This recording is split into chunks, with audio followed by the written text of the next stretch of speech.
Hello and welcome everybody to the Wrestling with Horror cast. It is me, PDD, Pete Daddy Dollar, right here with you on a Friday night. Free Shogun Saturday. I'm joined by the one, the only Sith Lord Felix from channel Starface. Good to be here as always. Damn, we got some shit to talk about. We do.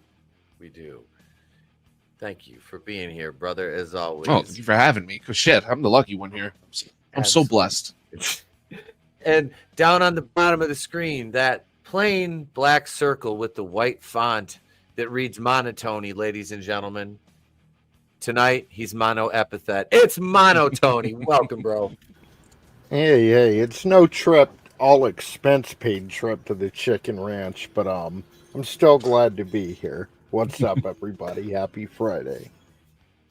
Good to see you, sir. Good to see you. Yeah, we got a lot to talk about. It's been an interesting news cycle. I mean, we got the Sydney Sweeney GQ interview with, and I put the Tobey Maguire face on that chick that interviewed Sydney Sweeney, and I don't even think it really made that much of a difference. Like, I think it was pretty much just, it looks kind of normal for her. But we'll talk about Sydney Sweeney. We're going to talk about Jeremy Renner calling ice on a co-star.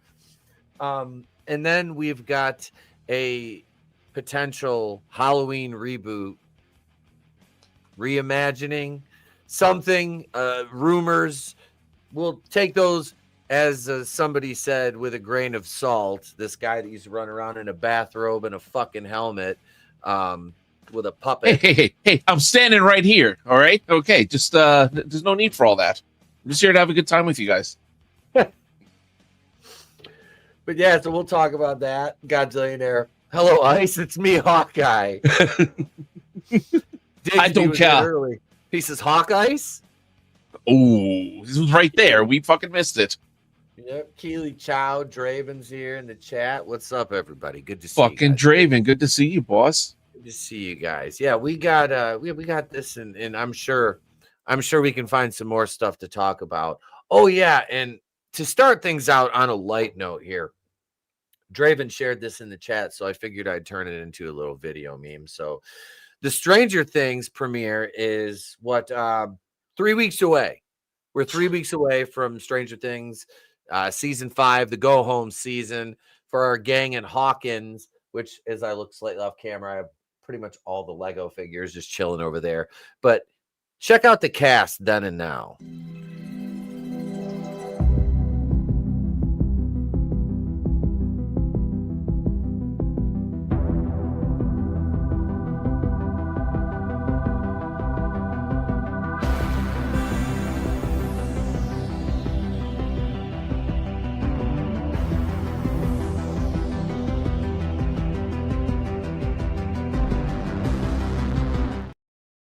As much as Mike was picked on, I can see him turning into Anton Chigurh.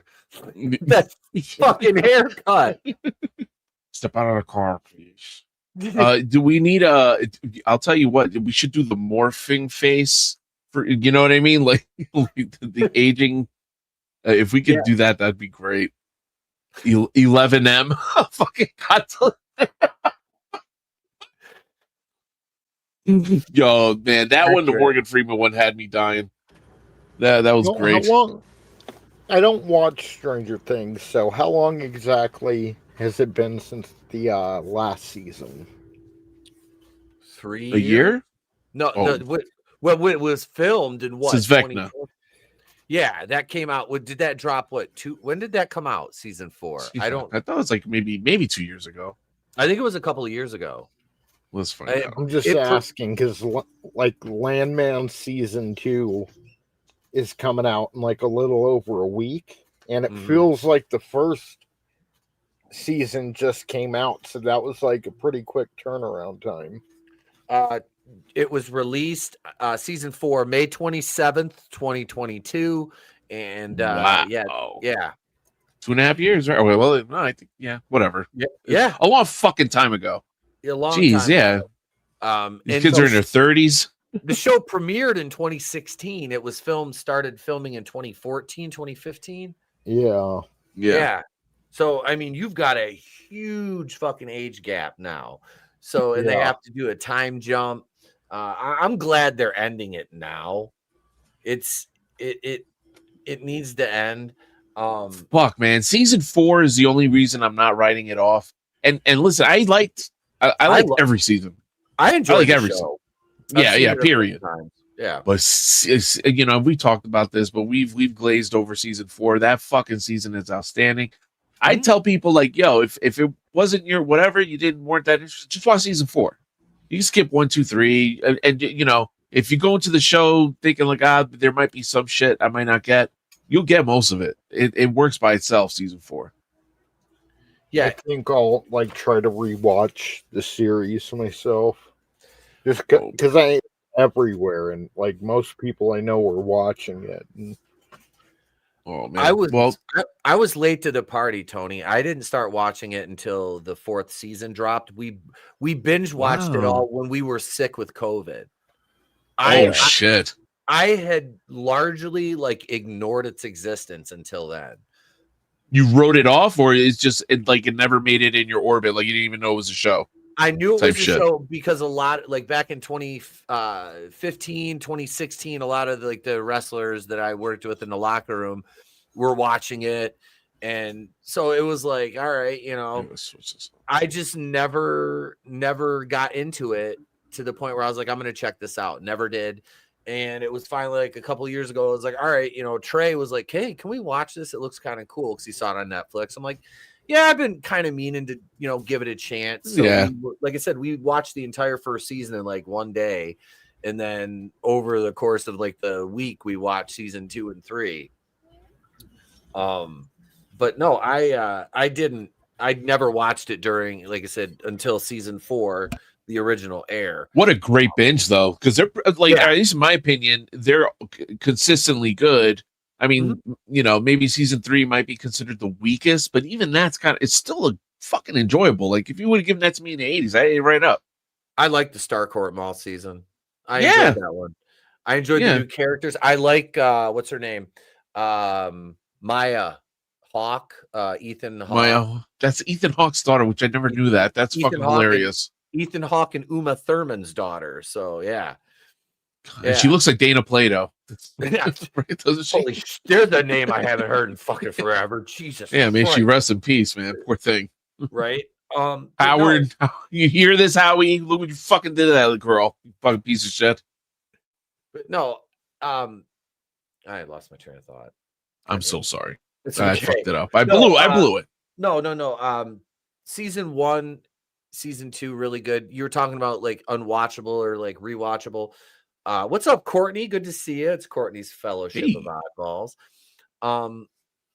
So we have the season 2 episode 8, which is where they go to find 11's sister. Remember that? Oh, that was that one.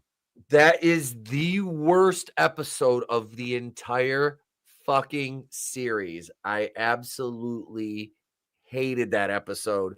I thought it was cringe as fuck. The other God, it was so. Can I tell you the best thing about that?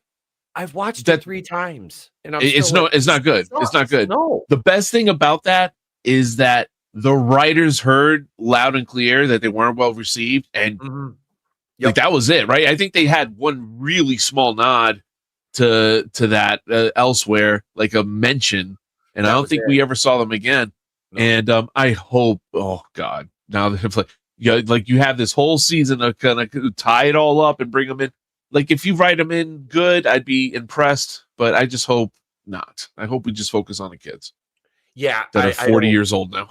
I don't want to see those characters from there's Indianapolis or Chicago. I can't remember which city. Yeah, they went some fucking they're in the riots now.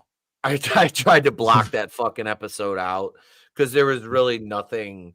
I mean, it did. Yeah, what it get? It was unnecessary. It was 100. It's skippable. It is. It's skippable. I'd have to go back and watch it again. Unfortunately, to see if there's anything in there that's pertinent to fucking anything.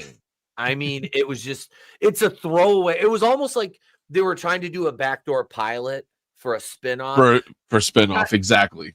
Kind of like they did in The Office with the funeral episode in the last season with the Schrute Farms, which was going to be a spinoff of The Office. It was going to be Dwight, the one, his like cousin, his sister, his brother, the fucking. Thank God they didn't do that.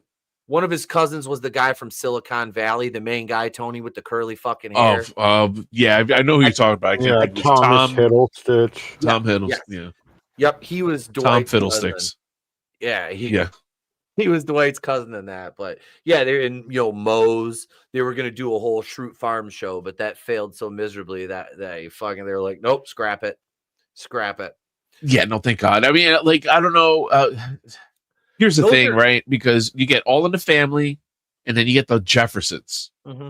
You know what I'm saying? And so, like, I think you get that example, and everyone thinks that can just happen, right? Facts of Life and Different Strokes, right? Or isn't, because it is a spinoff, right? Well, Facts of Life, I think, is a spinoff.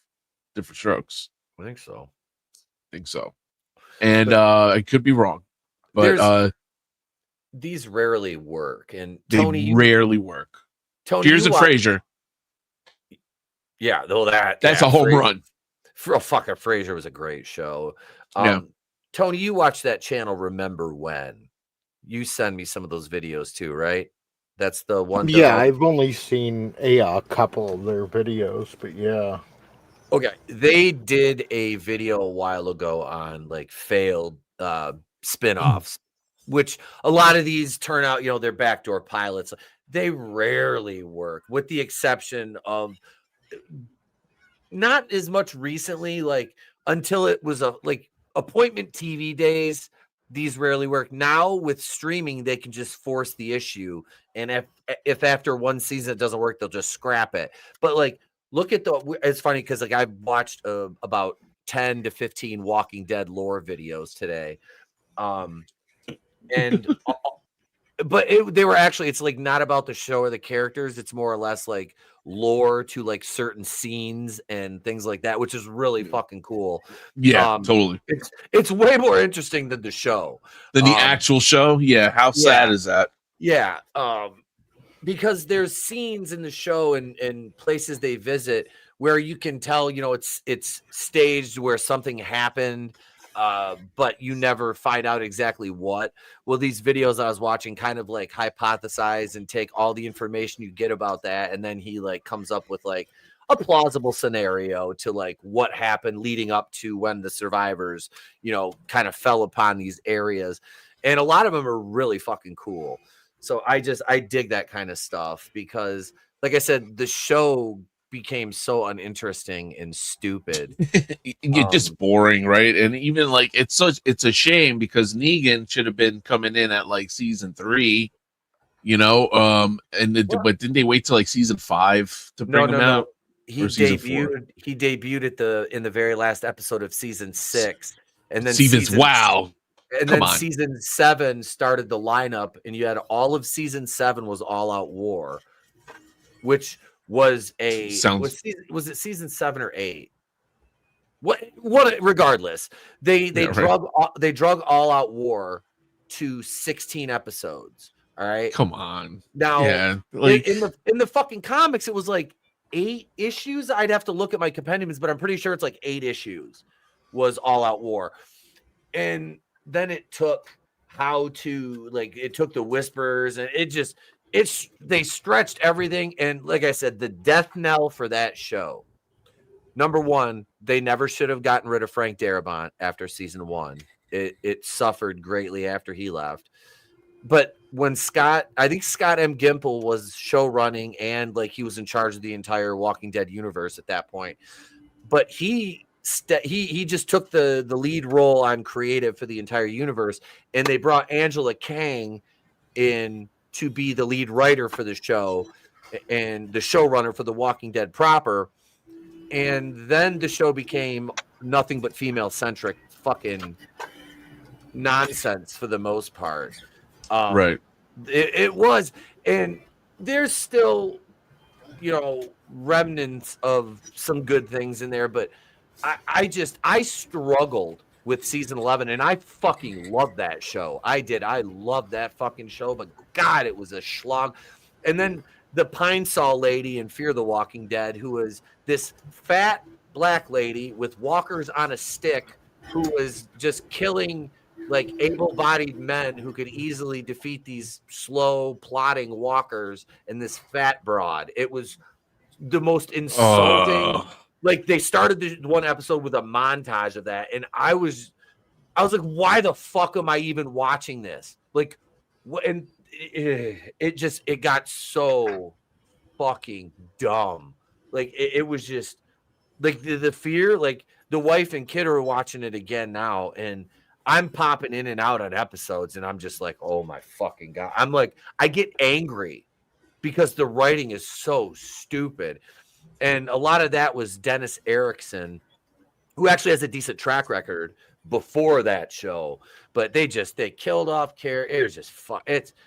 I would just end the entire fucking thing. They're like, oh, we're going to do it. Like, I haven't watched any of the Rick and Michonne, none of the Daryl Dixon, none of the Maggie and Negan. Fuck you. I'm not watching that. I just, fuck that. Wait, what? Would you, what? Do you watch Killer Economy? God damn it, Ray. What are we doing here? God what are we doing here? No, I didn't. I'm bitching about how bad The Walking Dead got, brother. Yeah, we'll watch the 76 hours of Walking Dead before, or the 100 and whatever hours of that before we watch Killer Condom again. Yeah. At double speed.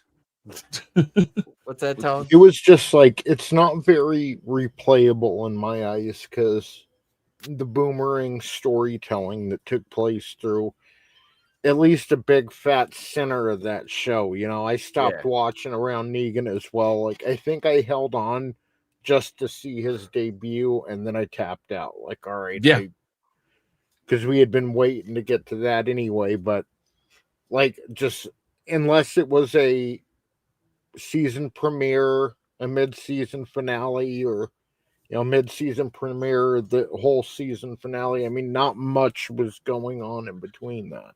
The nice thing about the season premieres and finales was Greg Nicotero usually came in and did those himself, as far as directing and doing the, leading on the effects and stuff. And, Nicotero's fucking awesome. Yeah, but those in between, like, if I were to rewatch it, I would just watch key episodes because the bottle episodes in that show are so bad for the most part. And you can really tell which episodes were shot during COVID because there's barely any cast, and the interactions, it's fucking. They're across the room.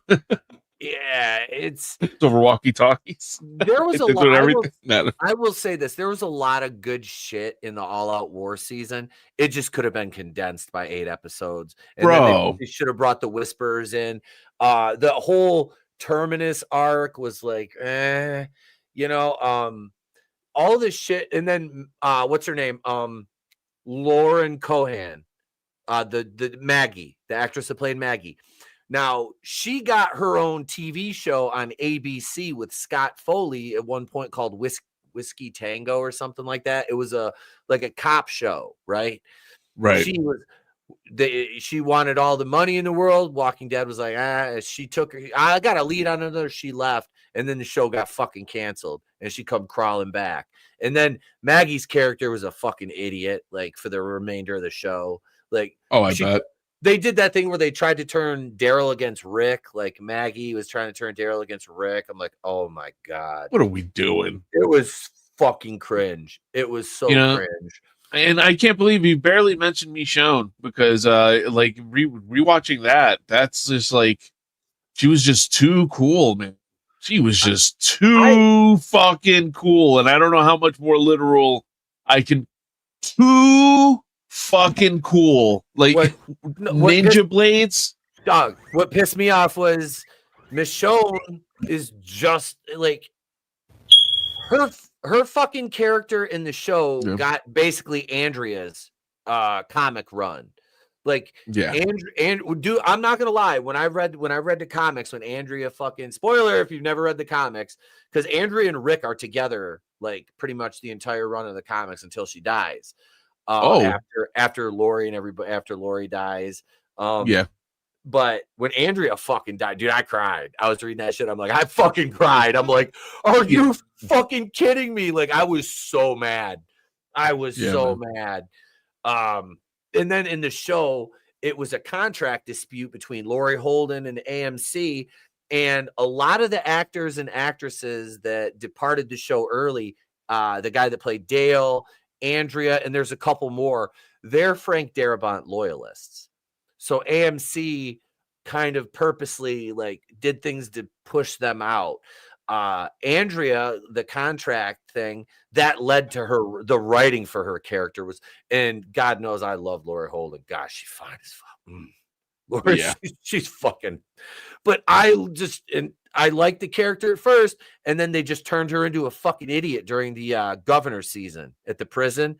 So I can't pick a side. I'm gonna fuck the governor, even though he's evil. Oh, I can't kill a walker. It was just so fucking stupid. It's like, come on. And the whole, when the governor is chasing her, I'm like, what? All that fucking area, and he just happens to find her every time. I'm like, I know plot needs him to, but I'm like, she makes the dumbest decisions. It's just, there's a way to write things that don't insult the paying customer in the audience, you know, and that was not it. That wasn't it. The first 5 to 6 seasons are pretty good. I can get down with that. There was enough for me positive in there. And like I said, man, I liked later on that they did the Here's Negan, which was only 6 issues of the comic. They did a spinoff, Here's Negan.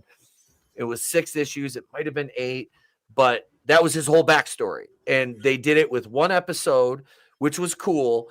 And they had his real life wife come in and play his wife on the show, Lucille, which was fucking dope. And you know, they kept it that she was dying of cancer. And yeah, he was a school teacher. Yeah, it was. Oh, and that's what doesn't he name his bat Lucille? Yeah. Okay, all right. So that's how far out, because I didn't even watch the Negan stuff, and I didn't read the comics. I know a little bit about the lore, but Lucille. I got 3 out of the 4 compendiums back there. I just got to get the 4th one. And he's so much fun to play with in Tekken 7, man. You get to pick. You can play as Negan. I played with him in Fortnite. One of the times we played Fortnite, I used him. Did you say you got a compendium? What a fucking The Walking Dead. Hang on. Uh-oh.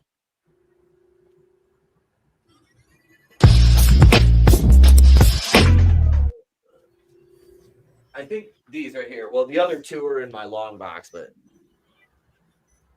oh, nice. Basically like an omnibus. Yeah, it's the omnibus. I got 3 out of the 4 for the entire. There's 4 of them for the entire run of the comics. Well, that's pretty badass. It's nice without the green screen up here. I can just get up and fucking walk around. Move around. You got to walk around the curtain. Yeah, that's what. Yeah, that's why I chose to film from my spaceship. You know, I like the space. It looks airy. I can just kind of move around. Godzillionaire asked, "Did you watch the Teenage Angst Walking Dead show?" I watched. It was Walking Dead: The World Beyond, and me and the wife watched the first season together. And after that, I was like, I want to stick my fucking letter opener in my eyes. Is that Fear the Walking Dead? No. It's called Walking Dead: The World Beyond. The World Beyond. Man, I didn't even hear of it. Yeah, it was basically the YA Walking Dead with insufferable, racially ambiguous characters led by girl bosses and cuck males. It was, but brother, the only good thing about those was they would give you post-credit scenes that were Easter eggs to the CRM, the Civic Republic Military.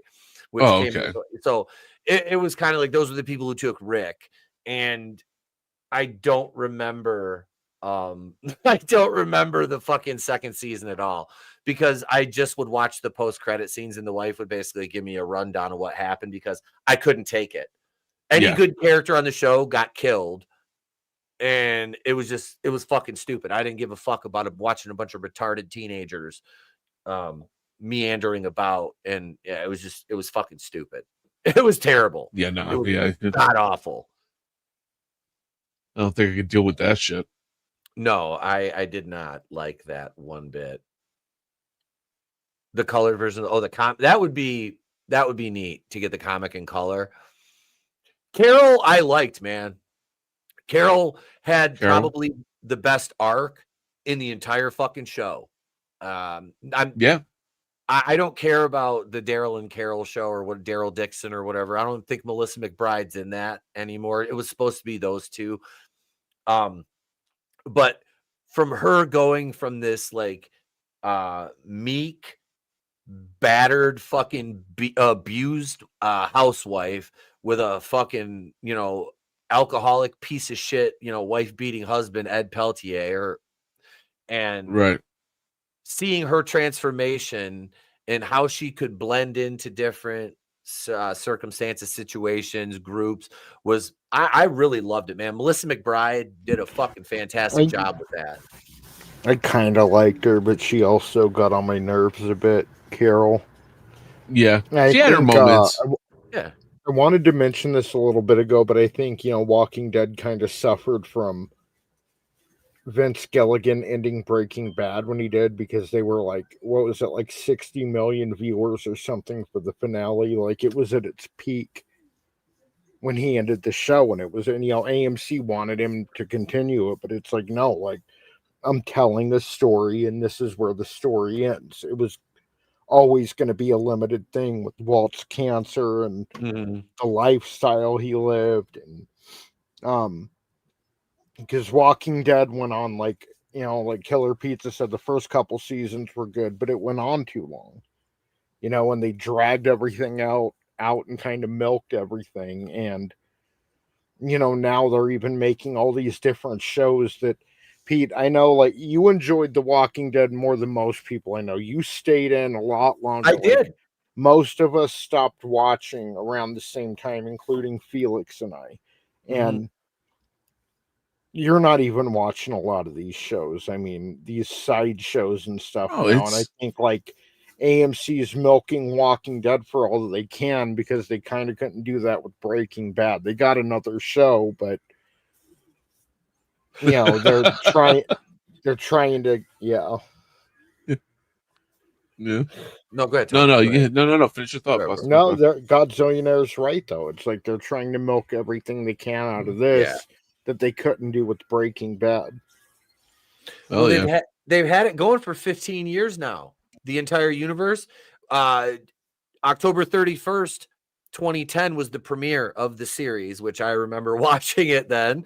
And yeah, so we just came up on the 15th anniversary of that last Friday night.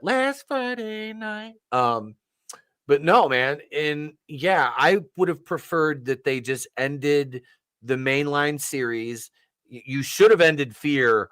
I would have that go 8 seasons, 9. I don't know how many seasons that show went, but it got bad. So Draven, why is YouTube deleting your comments, Draven? Oh man.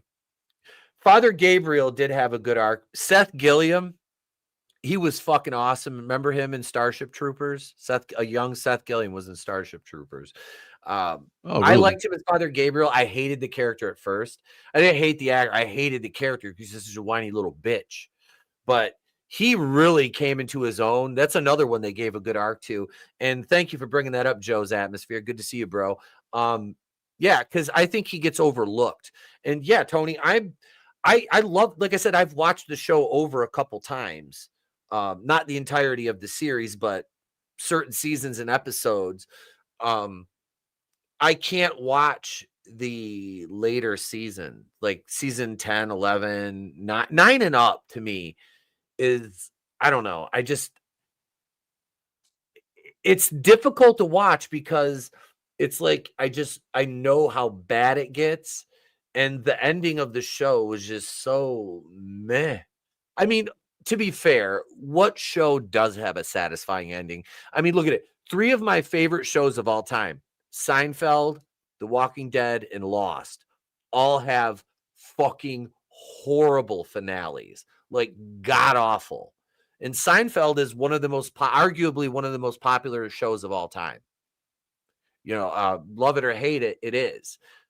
And, you know, The Walking Dead ruled the world for a long time as far as its popularity. Lost was a water cooler show until the writer's strike and everything else went downhill.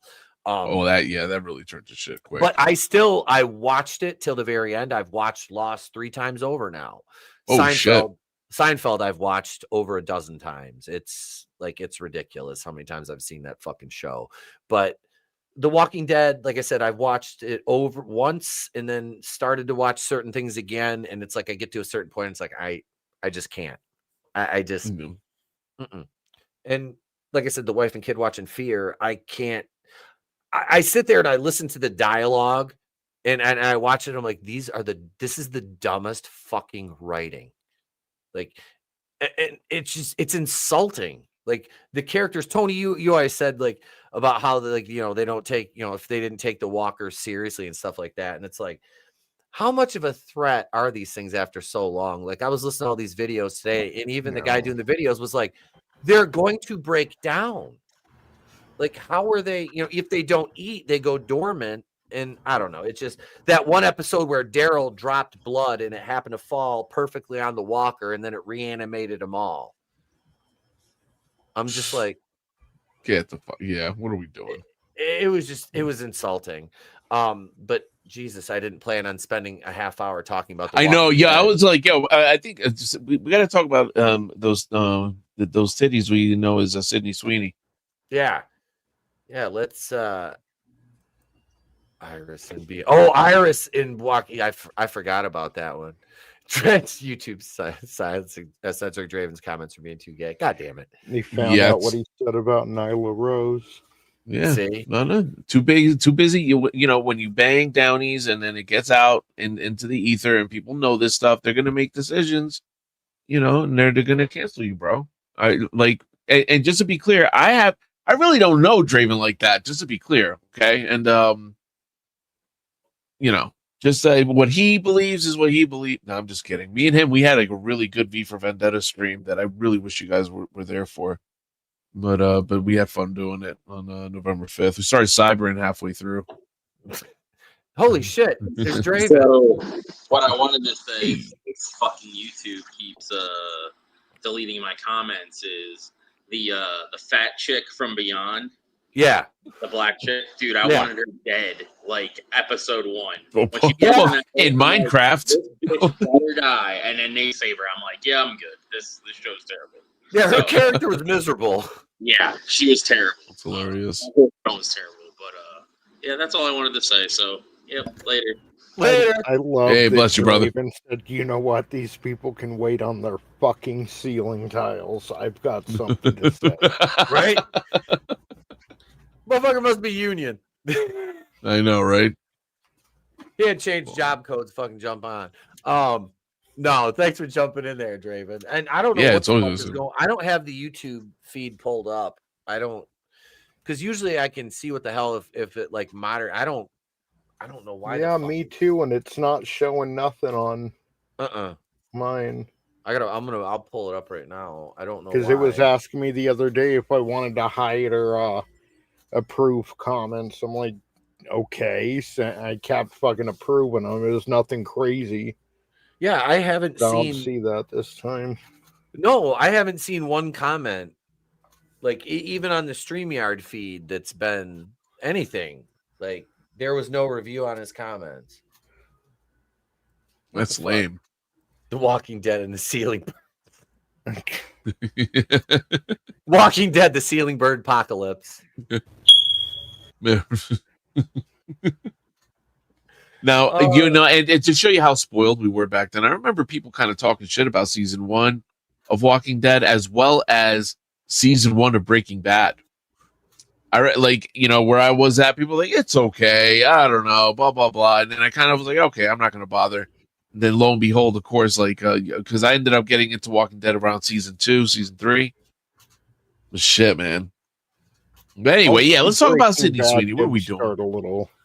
Breaking Bad did start a little slow, but yeah. I told you, Tony. I made it through the first season and never went back. Yeah. You still haven't seen it, bro? No. We got to do a watch party or something. Go through 'em. The wife went back. She watched the entire series. She watched Better Call Saul. Yeah. What was the movie? That's another good spinoff. That movie sucked. She watched El Camino. That was. You don't need that. You don't need that. It's like so unnecessary.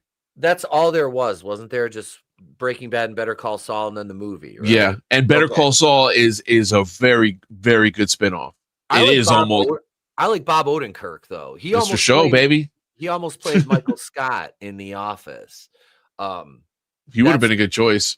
That's why when Pam went and got that second job at that other office, it was Bob Odenkirk. He was the boss, and he was kind of like Michael Scott because he was basically playing the Michael Scott character as he would have interpreted it. That's boss. Fucking great. That's fucking great, man. I'm sorry, The Office. I have to watch The Office because I didn't get past season 1. That's funny because I didn't get past season 1 of The Office. Oh. And I hear it picks up like season 1 kind of sucks compared to the rest of the show. It's good until Michael leaves. Okay. I still like it. Everybody shits on the Tallahassee arc when they go to open the Saber store after what's her name? Kathy Bates buys Thunder Mifflin and puts it under the Saber umbrella, and she sends Dwight, Jim, Stanley, Aaron, Ryan, and Kathy down to Tallahassee, Florida to open a Saber store. I fucking love that arc. Everybody hates it. I'm like, I have to watch it. But it's got like, I love Dwight. He's fun. Him and Ellie, what's her name? The Erin, the redhead chick. I can't think of the actress's name. Pretty much, I like the cast, and I like the cast even in the first season. BJ Novak, who plays Ryan. BJ Novak.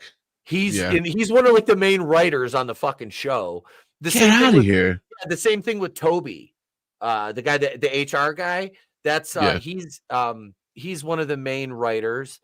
So is the Indian girl Kelly.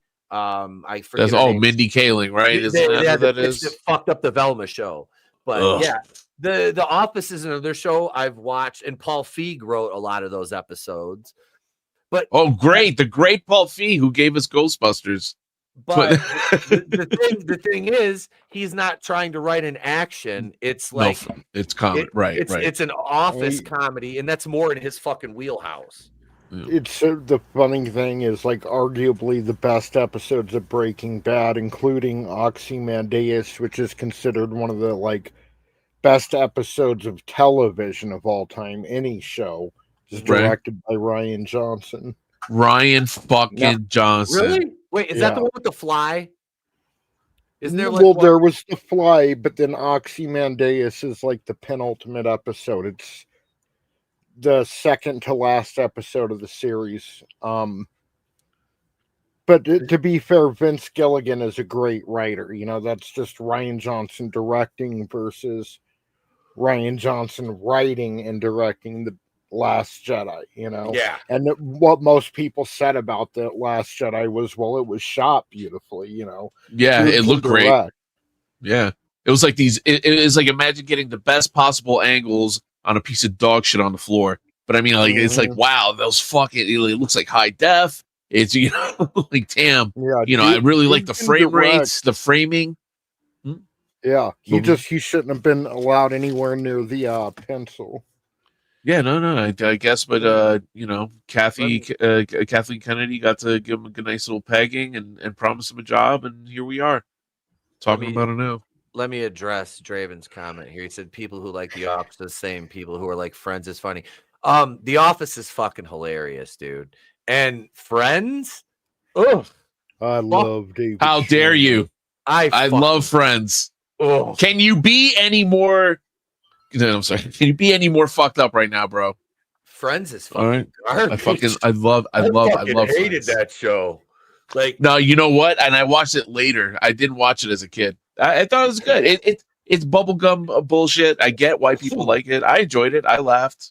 It was mostly white. I don't understand what you're complaining about. It's like one black person in the whole show. Dated a girl in college who watched that show, and I'm like, how the fuck can you actually look at this and find this funny? Like, I had more fun watching Young and the Restless. Oh man, I don't know. I don't get it. I thought it was fun. I thought it was a good show. I mean, like, is it in my top 10? No, but you know, it's not the disaster. And I think we were really fucking spoiled in the 2000s, man, and the 90s. So like, Yeah. just an embarrassment of riches as far as pop culture. Oh, You know, I would take a Friends now over fucking like most of the sitcoms that are out now that are What? you know, Netflix or whatever the fuck. I don't even like Friends, and it makes me laugh when people are like, Friends is too white. I'm like, the show ended in like 2005. I don't know when it ended. I have no idea. Yeah. I'm just We didn't get black know, people till like 2010. Yeah, you know, black people weren't a bro. thing until 2010. Yeah. You know, No, but we had to acknowledge him in 2008 because Obama became president. yeah, that's right. You know, but it's funny to hear people like complain that a show, well, it's in New York and it's too. So this is my thing with that entire argument, and you can dismantle the entire argument like this. So you're telling me that there's not one friend group in all of New York that is just comprised of a handful of white people? That's completely implausible. Every friend group has to have, you know, what it's what? Like, aren't they by Central Park? You know, like the fucking glitzy area, you know, it's already high end. These guys are clearly in the drug business because they can afford that fucking apartment, those apartments, you know, but I don't know. Like, all right, is the show's corny? Maybe, yeah. I dug it. I thought it was good. I don't know. I think it gets a lot of undue hate. It was too whitey men at the time, like during the cancel era. That's why you were hearing a lot of those arguments. But it's it was wholesome enough. It had a little bit of edge that was safe for primetime NBC. You know, it wasn't as good as Cheers, wasn't as good as Frasier. Okay, it wasn't as good as Seinfeld. Fuck, man. I don't know. I got a guilty pleasure. I definitely admit I'm outnumbered here, you know, but I would tell you, if you watch it now, compared to the current day shit, I think it's miles ahead. Oh, probably. I wouldn't Yeah, I wouldn't CJ. bet against it. What up, CJ? What up, player? How's it, boys? How's it going? Good. Oh, this is very good. I'm not losing, bro. Gap.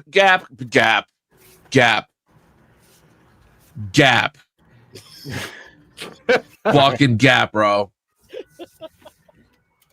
2 words. I'm not even gonna say 2 words. The 2 words are just floating around the ether right now. Pete already knows the 2 words,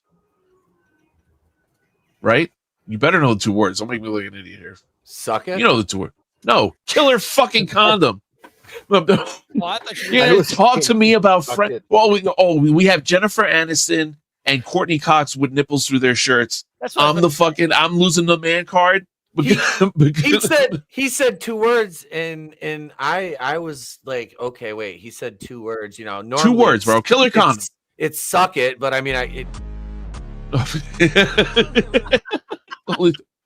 the only 2 words that go together. I don't know. No. Fair enough.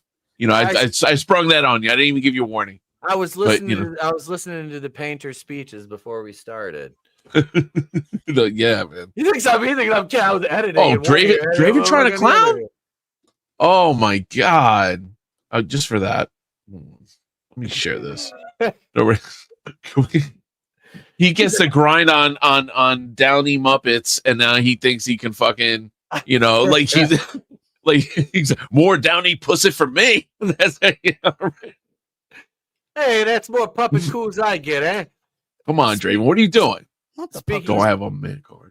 Speaking of the ladies, let's talk about our fucking queen. Our queen. Sydney. She'd be on Friends. If it was out today, she'd be the Jennifer Aniston character. This is a 27-second clip of Sydney Sweeney and why she's the most fucking amazing woman on earth right now. The criticism of the content, which was basically that maybe specifically in this political climate, like white people shouldn't joke about genetic superiority. Like that was kind of like the criticism, broadly speaking. And since you are talking about this, I just wanted to give you an opportunity to talk about that specifically. I think that when I have an issue that I want to speak about, people will hear. The criticism of the content. Fucking gangster. She don't care. I love that look. The look on her fucking face is just that's straight up bitch, please. Let's hang on. Let me mute this here. I want to go to the part with the fucking goblin. Look at fucking Tobey Maguire here. Right. Like this, like I'm just gonna play this just so her fucking like that smirk. Like this right here. And Sydney is reading her fucking face. She's like, yeah, bitch, whatever she knows exactly what she's doing. She knows what she's trying to do. There's almost a Trump-like quality in the way that, like, the way they go after her. A lot of people would back off, but it just makes her a bigger star. They're making her a bigger star, allowing her to be like defiant, like it kind of bounces off of her when they do throw negative, energy her way. Yeah, but she's been deflecting, and like she's protected now because, and you know what, like it's more than just white people that are over this shit. So you got like almost a large white population, and you're getting sprinkles of everybody else that loves Sydney Sweeney, and even the dudes who have their have to keep it on the low from their girlfriends. Still got they're gonna give her the pass. Or am I crazy here? No, you're pretty spot on. Like honestly, it's you look at somebody like her who is young. What up, Cotton?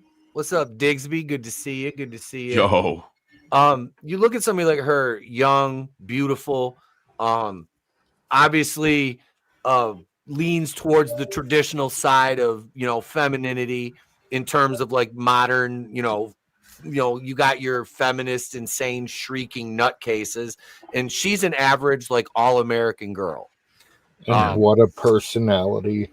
But she got her start in Handmaid's Tale, which is like a fucking feminist wet dream.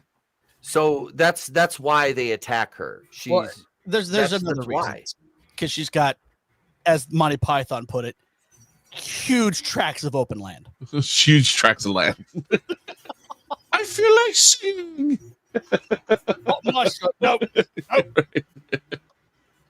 Oh man. No, yeah, she's she got huge tracts of land, and she's white. I mean, I don't know. That's pissing off the wrong people.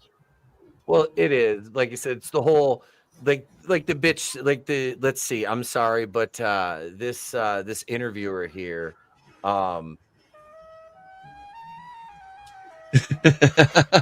let's face it. Why do you think she hates her so much?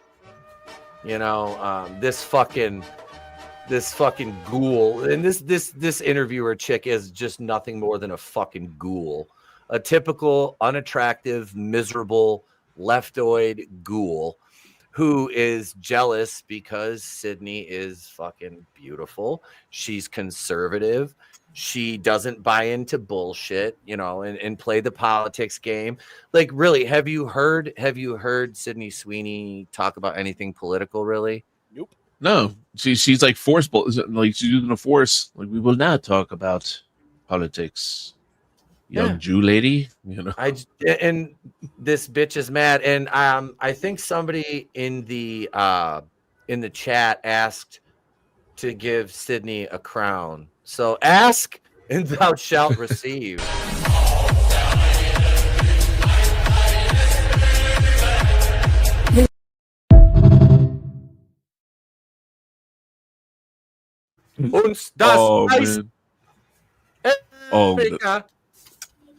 That's fucking perfect. There you go. We gave the queen her fucking crown. No, that is this whole thing, this fucking goblin trying, like, I can't emphasize this enough. Like, look at this shit. Like, this God damn. Oh god.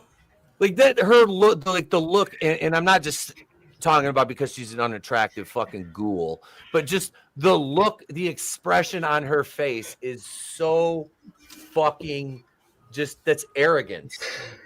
She's like the brunette. She's a limp-wristed hand job. Blonde, she's the full deep throat with the reach around and the ball grab. She looks like Paula Poundstone. Well, she's looking at her. But throw that picture up real quick. The reporter's looking at her like because how Sydney Sweeney's. It's just that's the look of ambush, and knowing that they're not buying your shit. Like she brought her out there and ambushed her with that question, and you can see it all over Sydney Sweeney's face. But yeah, these fucking little journalists are snakes. They cry out as they strike you. She got that look like she got caught, man. Like I don't know. She looks so apologetic. Like, oh, well, no. Yeah, this is funny right here. And I'm gonna share this picture. This is another tweet right here from, I don't know if this was earlier today, but this is very funny, and the caption is spot on. He says, let's see, wait, it's Beyonce can pose in denim with blonde hair and it's art, and then a white girl does it and it's a national crisis.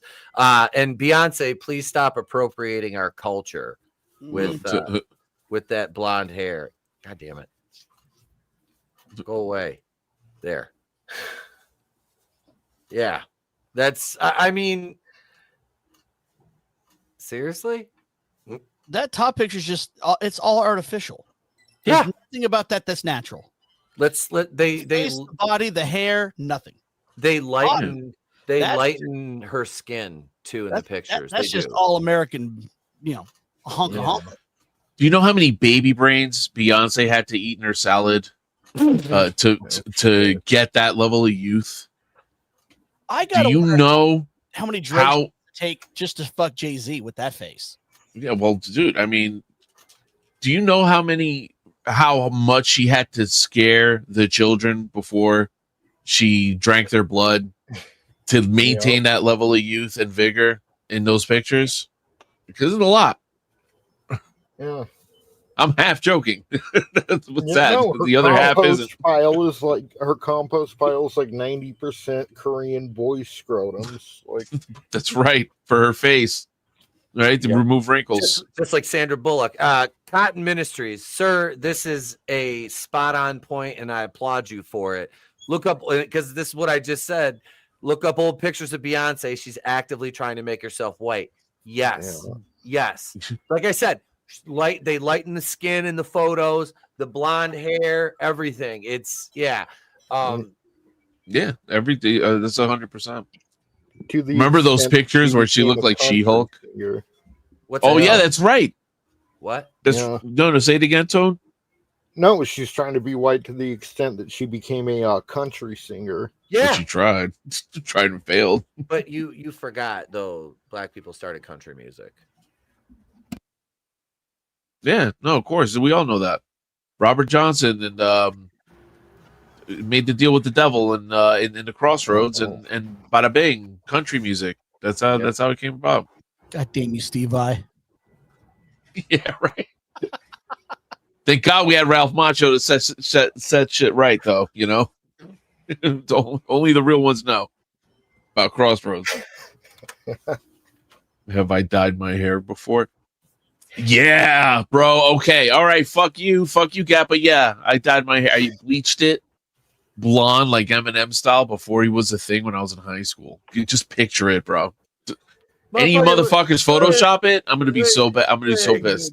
Goddamn. That's just the 90s, though. That ain't cultural appropriation. That's just how shit was in the 90s. Hell yeah. Latino Cisco over here.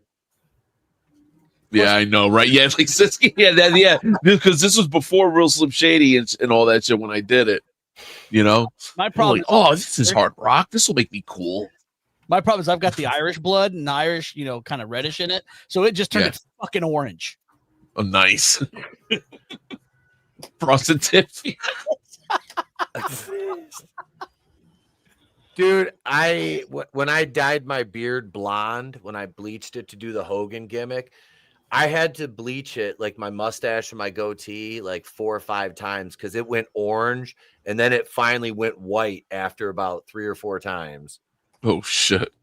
Yeah, the first time I tried to dye it, it came out to like amber. It's like fucking really bad, really dark. Yeah, it just looked like a giant fucking mess. Oh man! Oh, you're checking your DMs? Yeah, I got it right here. Joe's Atmosphere shared a meme. Fucking Gap calling me out, man. All right, touche, bitch, touche. Hey, to the You got good old me. days. 1-1. To the good old days, we could make fun of each other without everyone getting their panties in a bunch. I know, right? Archie Bunker and George Jefferson. God, 2 fucking amazing shows, 2 amazing actors. Yes. I honestly, I enjoyed watching the Jeffersons just as much as I did All in the Family. Right. Well, let's say Can we highlight Digsby's? My go ahead. bad, CJP. oh, No, is- I just wanted to highlight Digsby's comment. No, the one. Yeah. I just In the end, wanted to take a moment for Dick Cheney. That's all. My bad, CJP. Wait, hang on. Dick Cheney will make an appearance. Hang on a second. oh,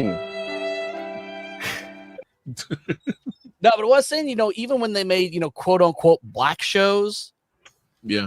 back in the day, they never explicitly told white people, hey, you better not fucking watch this. They say it ain't for you.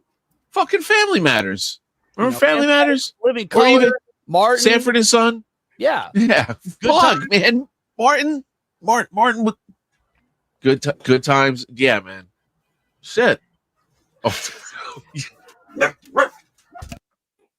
Bowser don't like Dick that. Cheney, coming to you live from hell.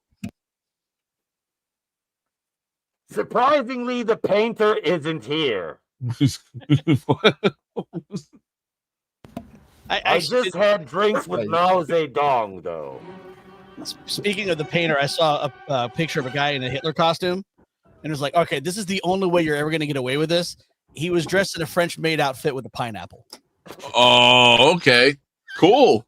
That works. Like, that's the only way you're ever going to get away with dressing like Hitler. Ever. What? Little What if he Nicky was- reference. He was dressed like Charlie Chaplin. That's all. It's Charlie fucking Chaplin. Yeah, and Charlie and the Great Dictator, right? Or- that was a movie. Or he was Michael Jordan in Whiteface. Oh yeah.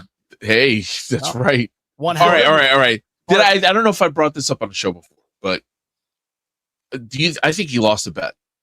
I think he did too. I think he lost a bet when he did that shit. And because he's like apparently like pretty big gambler. Mm-hmm. Oh yeah, him and Charles Barkley both. You really want to gamble, MJ? Just throw me like $5,000. Invest $5,000 in me. That'll scare you. God damn it, Cotton. Oh, Yeah, but that's before they decided that they wanted to replace all of us. They still liked our money back then. yeah, that's right. Yeah, no, those shows were great. You're 100% right. It wasn't like a race thing. It even though like I guess it was acknowledged, it wasn't like I don't know. It's just fucking. It wasn't a big fucking deal like it is now. I don't know, and I think it started with Blackish. Digsby, yes. Yeah. Mr. Pitt got away with dressing like he had the suit, the brown suit on, and he got the ink on his lip, and he goes, "Our stocks." Yeah. I'm not going to do it with my arm because somebody will scream. Cap. He says, "Our Yes. stocks will rise high," and he put his arm up, and that's where they ended the episode. Was with him with his arm up. That was good.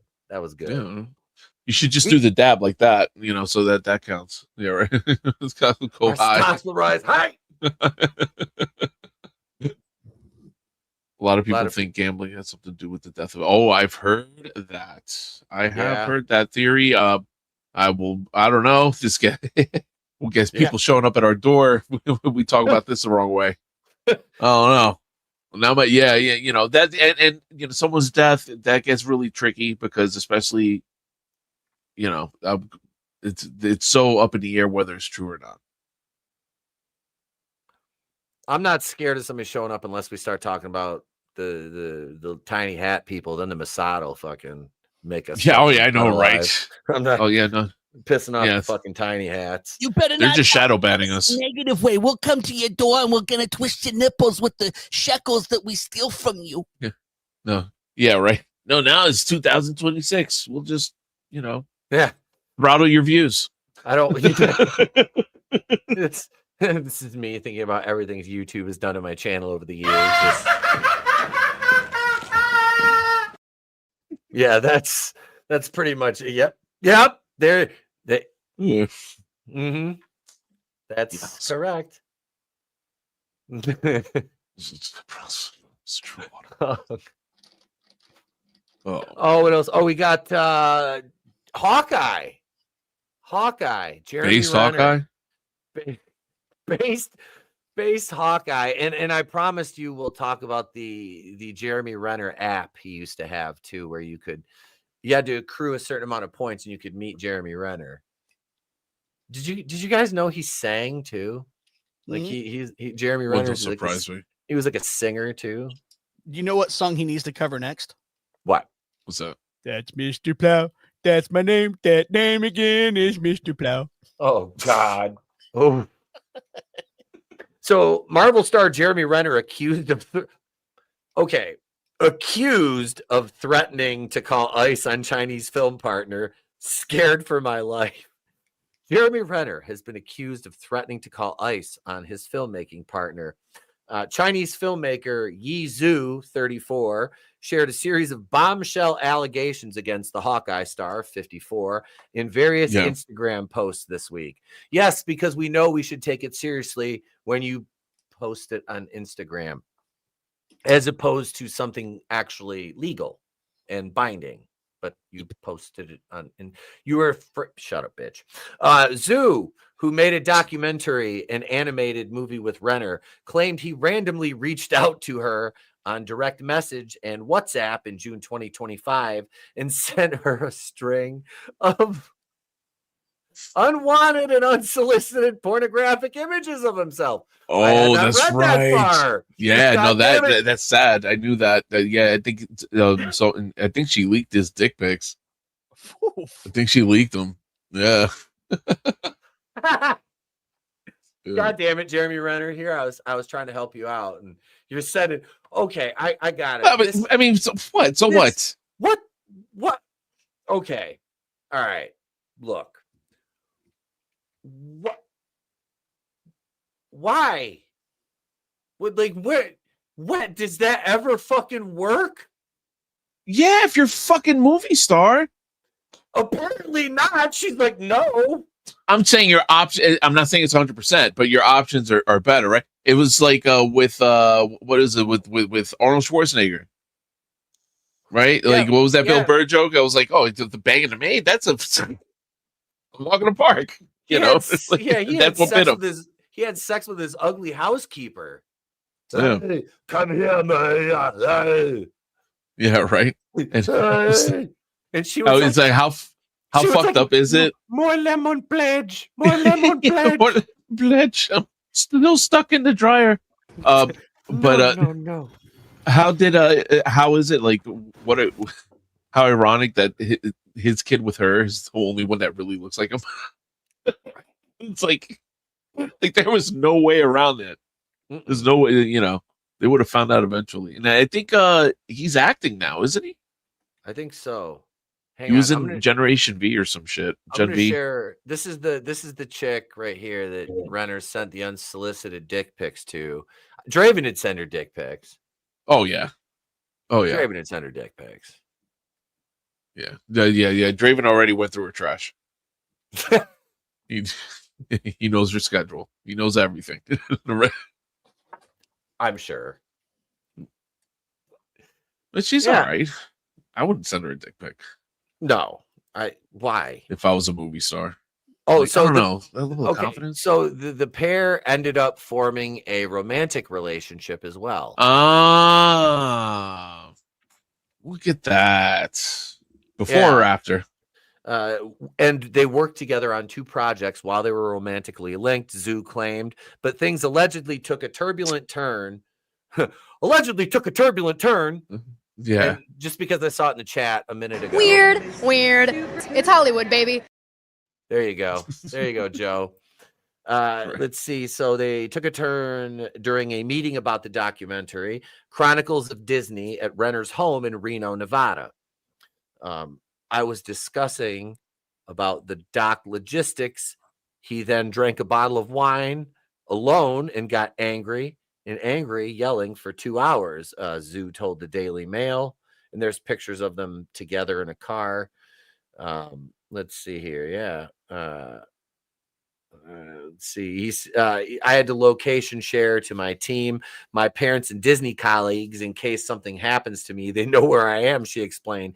I had to lock myself in a room to be safe, praying he would not come into the room at night as he was really angry. I did not say a word. I was so scared for my life, but Zoo did tell a colleague she'd be safe staying at Renner's place. The Daily Mail also published Zoo's alleged text with her Disney colleagues during the incident. In the messages, Zoo called Renner violent and said she was worried. Okay, yeah, all right. So we're all smelling the bullshit on this, right? What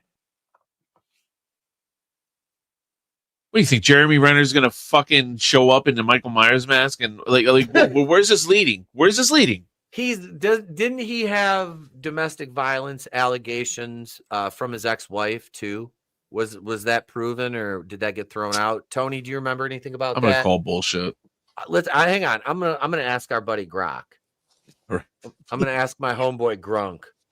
Let me ask Grok, Grunk. what happened to Renner when accusation happened? Yeah, right. Answer is if you were a tiny mustache man.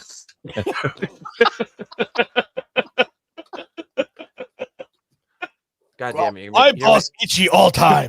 You're gonna make me play it again. I never hit her.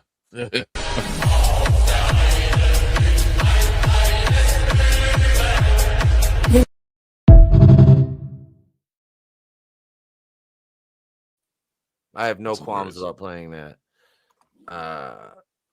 Let's see.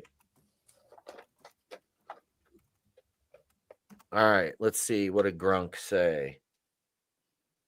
No, he does not have any prior domestic violence charges in his past relationship. No charges. While there have been public allegations of abusive behavior, primarily from his ex-wife, Sony Pacheco, during their contentious 2019 custody battle over their daughter, Ava, these claims did not result in any criminal charges or convictions. Pacheco accused Renner of verbal and emotional abuse, threats to kill.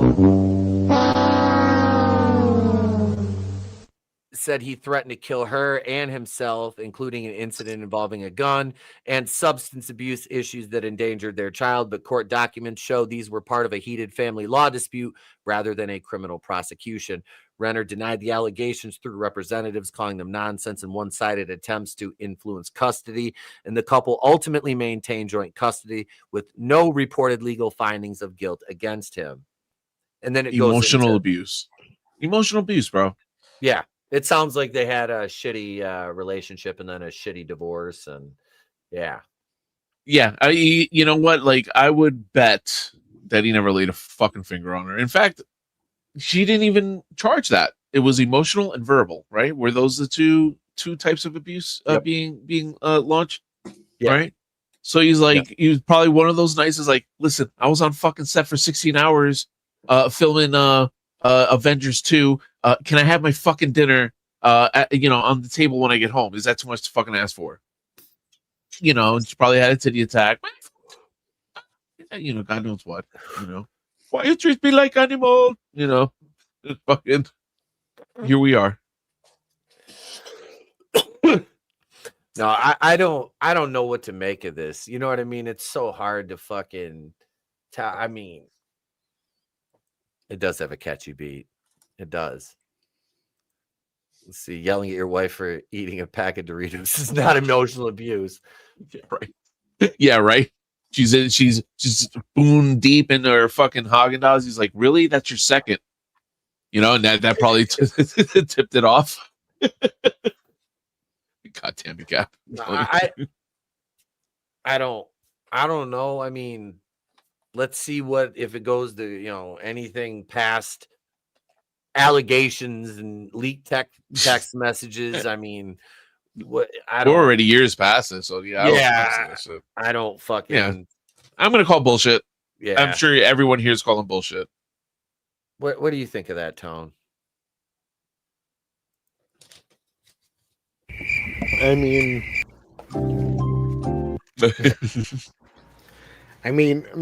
you guys have basically said it. Like, I'm at the point, like, I can't just believe allegations anymore because I've seen too many people willing to go anywhere to get their way. Yeah. So, for now, I'm calling bullshit too. I like Jeremy Renner a lot, and I don't know. Just again, like, dude deserves. Yeah, when you hear until proven guilty, just like Vince McMahon or anyone else. That's right. That's right. Yeah. And you hear those buzzwords like emotional abuse. You already be like, okay, this is bullshit. And verbal abuse. Okay, this is bullshit. 6 million. Just kidding. By the way. All right. We'll keep moving. I know where you're going with that one. It's more I know, right? That was too obvious. It's more like 271,000. Anyway, that's how many cookies, really? No, cookies were baked that day, that period of time that they were baking. Cookies. Whoever thought of the cookie analogy to get like a Nobel Prize? Yeah. I'm waiting for something to load here. While I'm doing that, the Halloween reboot will reimagine 1978 film from Michael Myers' point of view. Now, take this with a grain of salt. This is from InsideTheMagic.net. Yeah, don't even know who the fuck they are. Yeah, it was on my Android feed on my Chrome, actually. Now, this is the thing. They are working on a television show for Halloween because Miramax, a couple years ago, I covered this in a couple of videos. Miramax bought the television rights when they came up for sale. So they're planning a TV show, and then they're going to go back into the movies after that, I think. And this is like the 5th timeline. I mean, well, you've got the original. Oh my God. I need my Charlie Day whiteboard. The Pepe Sylvia. Right. There's like 5 fucking timelines. Like, you got the Rob Zombie 2, that's like its own thing.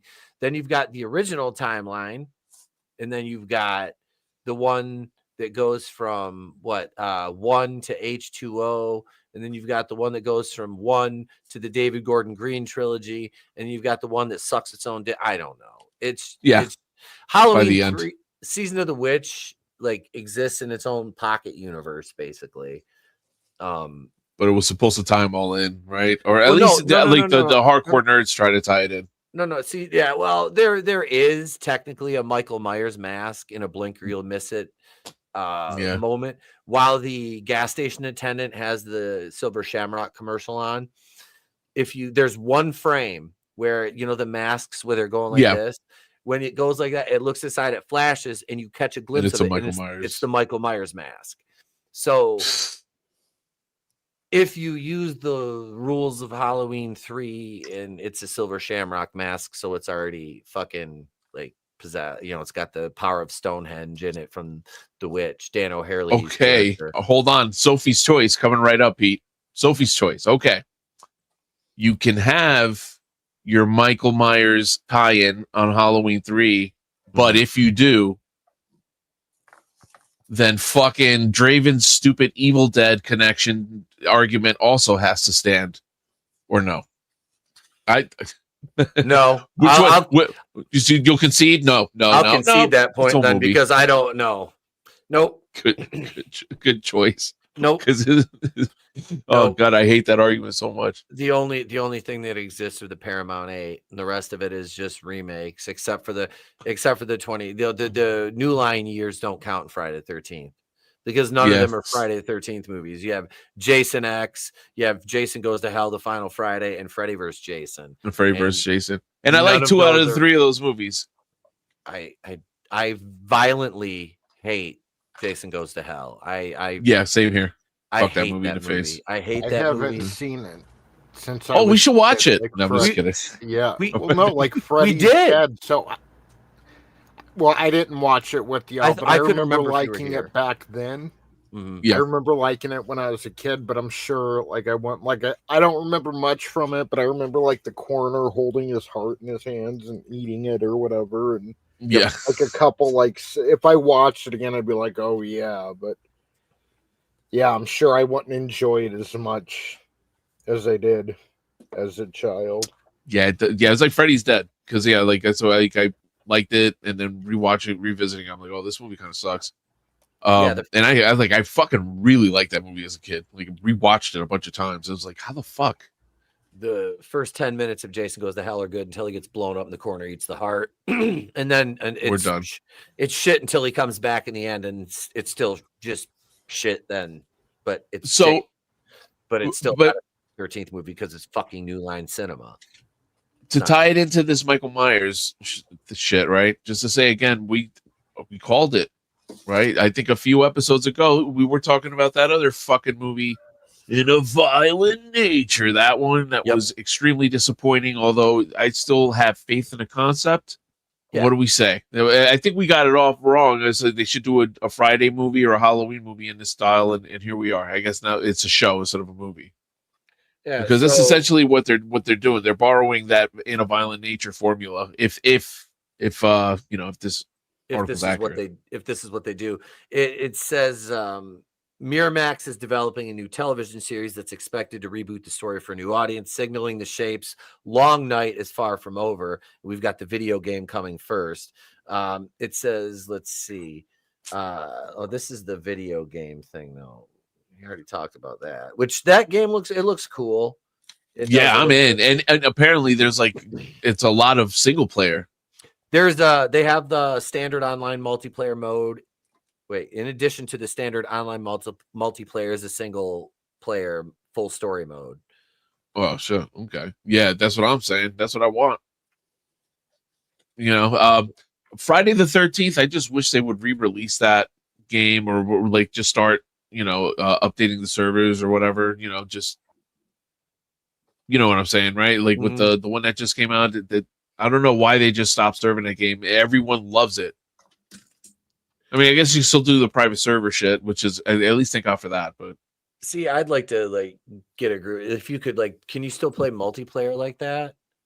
With a private server, you get your friends, and you could do a private match. Yeah, you still can. Which, hey, I think that's cool. That would be fun. I've watched gameplay of that. I know I've heard people say it was kind of glitchy. Yeah. It still look fucking cool because it's Friday the 13th. It's Friday the 13th. No, it's glitchy. The controls are wonky. The controls are wonky. Yeah. But you get used to them after a while playing, and it kind of adds to the the difficulty, and you're getting tracked by Jason. I mean, I'll tell you what, it's really satisfying. I was with one group and we killed Jason, which is fucking hard, man. The character selection was really nice too. And you get to level them up. You get to change their shirts and all that shit, or and upgrade their powers. That was a good fucking game, man. We was Kangs, bro. We was fucking Kangs. We didn't know what we had. Let's see. So the gameplay starts at Smith Grove Sanitarium shortly before Myers' escape. That's kind of cool. Halloween. Okay, so this they're just talking about the fucking the game.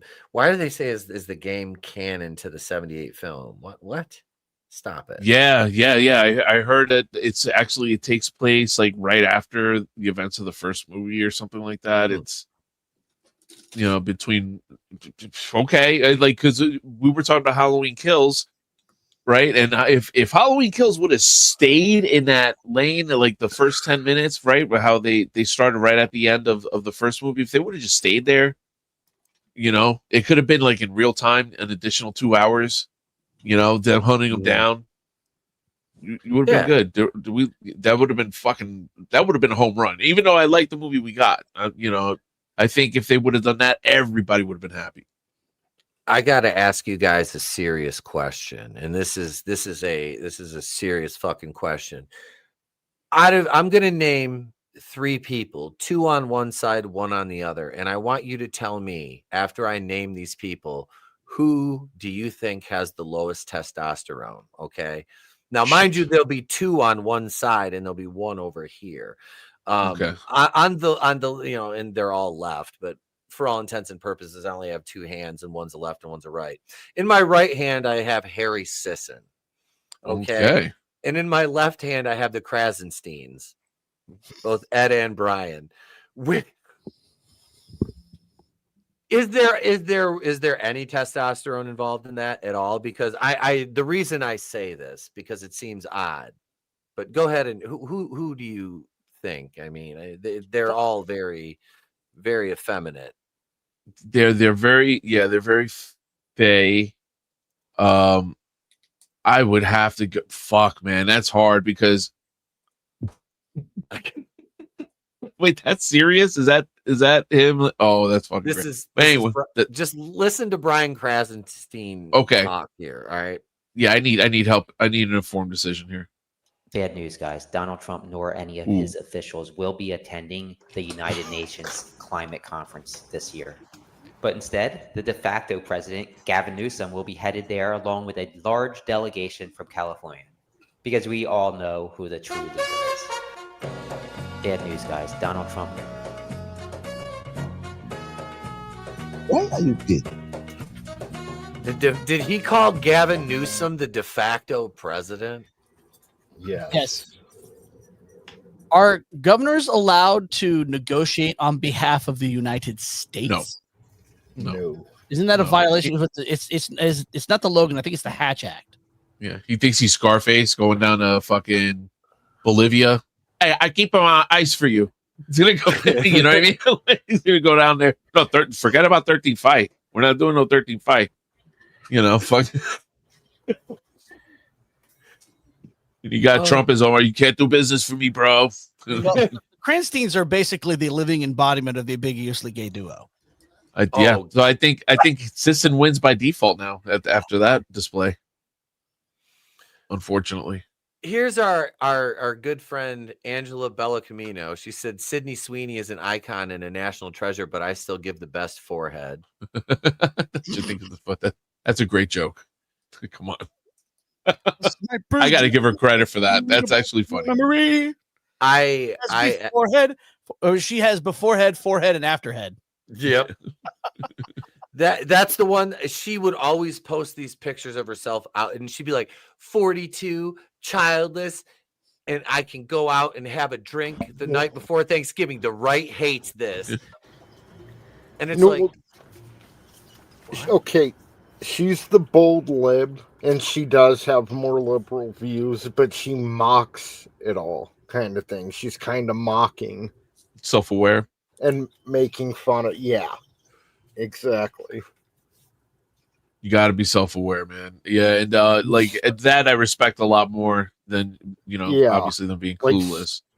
So many conservatives are in her comments, like man, and it's like she's kind of making fun of the left and making fun of y'all by y'all getting mad about it. Like exactly. No, yeah. It's cringe though. It's all cringe. It's all cringe. All of it. It's all gay and Jewish. So all right, Michael. This sounds fucking super boring. This Michael Myers idea. If again, the only comparison I have is in a violent nature. All that article was talking about was the game. I scanned through the rest of it. Didn't mention a thing about the TV series. It just mentioned that they were doing a TV series. Everything in that was about the game. Hey, Felix Swiggles is playing Battlefield 6. Battlefield 6. Battlefield 6. I tapped that after 4. Shout out to Swiggles-san. Actually, I played Battlefield 1, and I didn't play 5. I've never played any of them. They're okay. 4 is really good. But it's been forever since I played it. Anyway, this finally loaded. So tomorrow night, West Branch got a match. Here's the fucking promo. That's all the intro you get. That's all the. How could you, Pete Daddy Dollar? Is a phrase that I have become accustomed to hearing, more rhetorical than anything else. How could I? Why don't you ask, how could we? I am one half of the Midnight Vice, the hottest team in Super Shogun Wrestling, and you can deny that all you want, but we're undeniable. That's why we get another tag team title opportunity tomorrow night. Because as much as the crowd hates us, you love to boo us. All we want is money, power, and those tag team titles. And I bet you thought we're not going to have to see these two again because Pete Daddy Dollar is going to be fined and suspended. Well, last night, if you didn't hear, CEO James Dillinger, who I know personally, issued a statement. Go ahead and listen. What am I going to do about Pete Daddy Dollar attacking someone? Absolutely nothing. But hey, he attacked a female referee. So, he's an equal opportunist? Pete Daddy Dollar is a feminist in my book. He's tired of being held back, and that is the last thing that's going to happen when I'm in charge. You can't fine me. You can't suspend me. Midnight Vice, we'll see you all tomorrow night when we finally take those tag team titles away from Oh So Delicious once and for all. Until then, schmucks, see ya.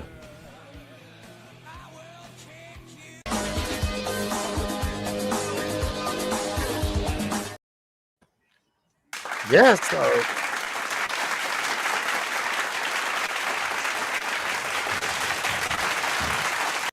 dude, that's too much to fucking ask for. A fucking promo.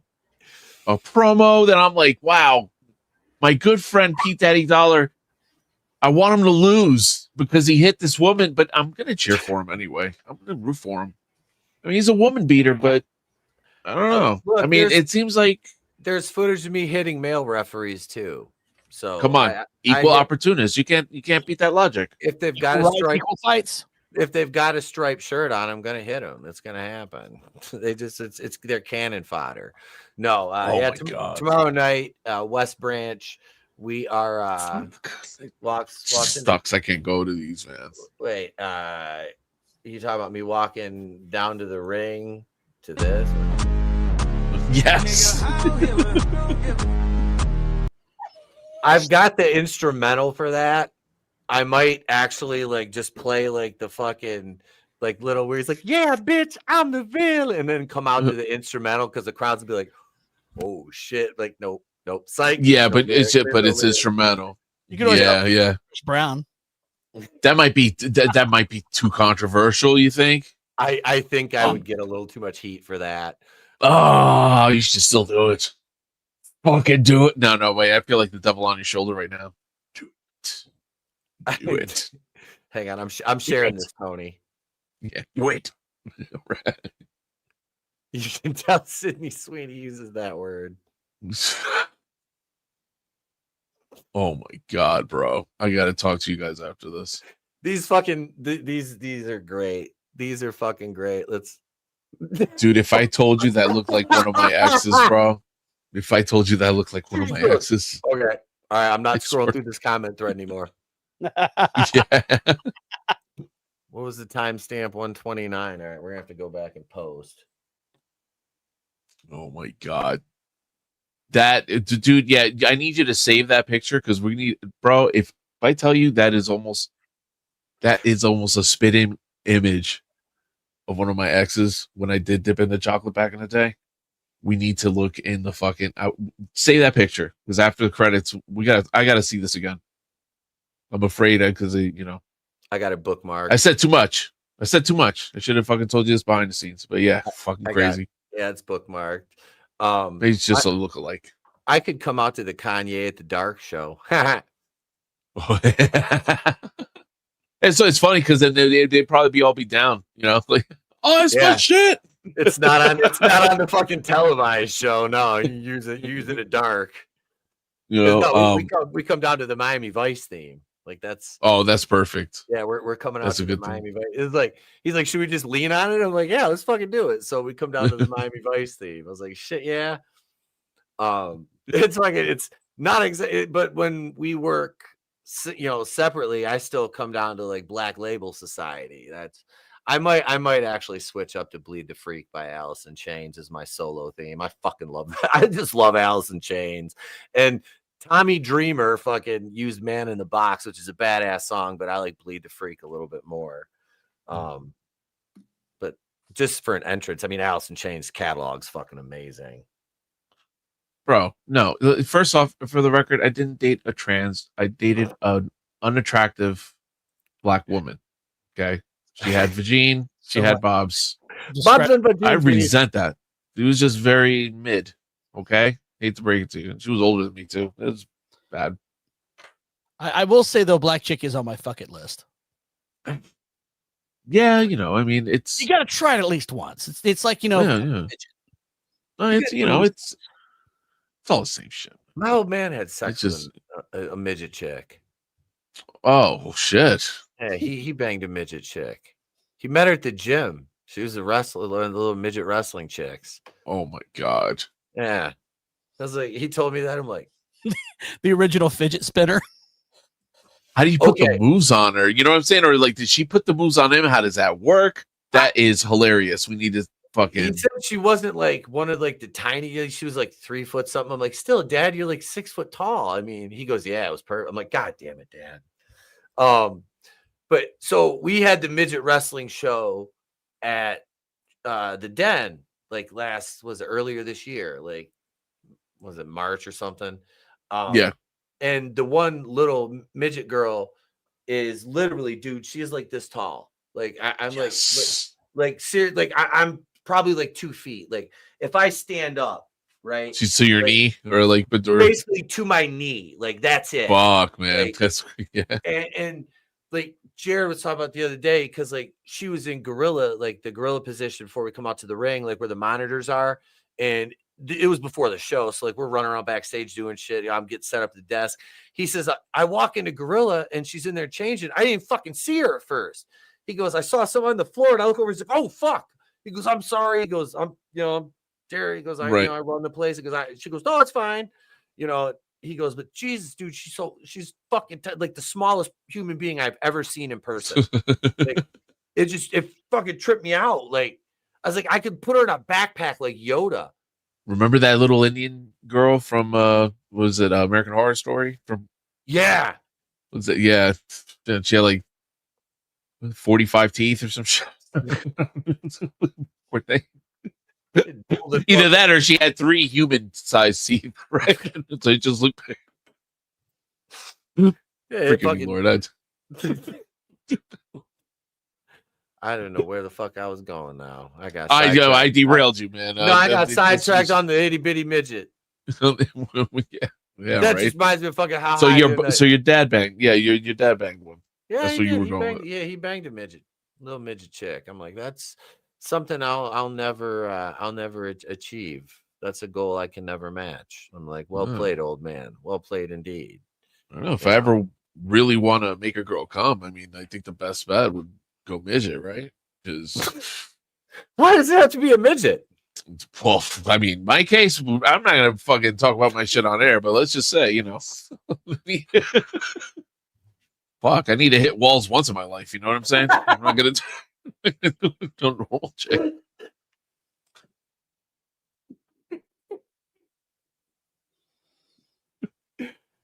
Hello, I'm Dr. Ruth Vestheimer. And today we will be discussing Felix's sexual shortcomings on the show. Yeah. I'm kidding. I have humongous cock.